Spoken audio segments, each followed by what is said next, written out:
Monday, Jaden's bill, which would provide a registry for donors, was approved in committee and eventually passed into law on Thursday. The more people that are aware of it, the more people will join the registry. Jaden had such a compelling story. He was only 3 years old and he lost his battle. And the thing is, I think the main thing is education. As long as people are aware, and this bill is going to assist with creating the awareness, more people will be willing to participate in the registry to donate their bone marrow. Also, a panel of all-female lawmakers listened to testimony about the lack of doctors because of what they call frivolous lawsuits. Testimony by Dr. Sharon Mass was also heard. The average numbers, most OBGYNs on average are sued about 3 times every 10 years. Okay? Simply being named absolutely increases your liability rates in subsequent years.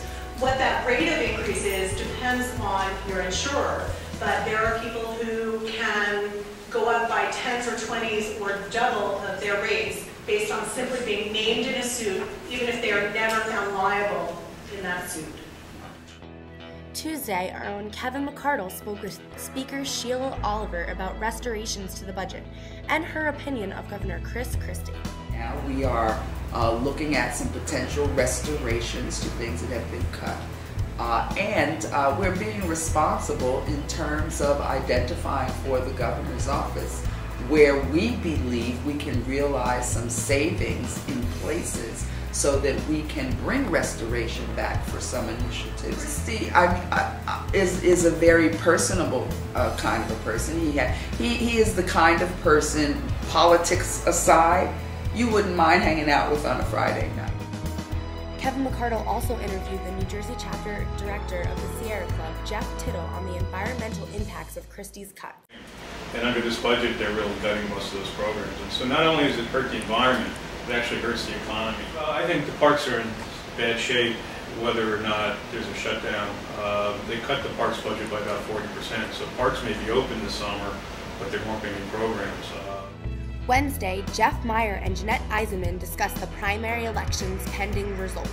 See the full debate on Statehouse Step's website.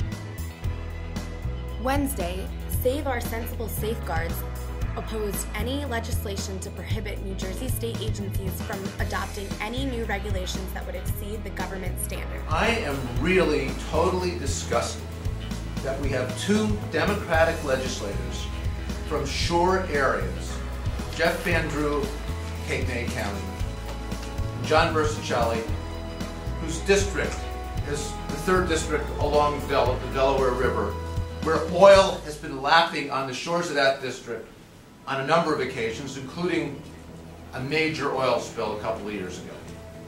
We've seen what's going on in the Gulf. Thousands, maybe tens of thousands of people have lost their livelihoods. And now we're talking about doing this in New Jersey.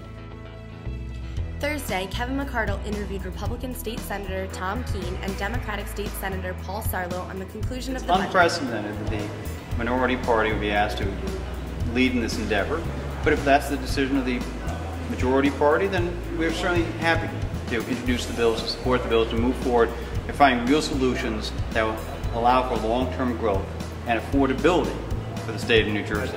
That's not true at this point in time. We're waiting for sponsors of the legislation. There's approximately 24 bills that need to be passed in conjunction with this budget bill. We do not have sponsors for any of those bills. As we begin to get sponsors, I will begin to post them and have debates and hearings on these pieces of legislation. For StatehouseSteps.com, I'm Carolyn Medeiros.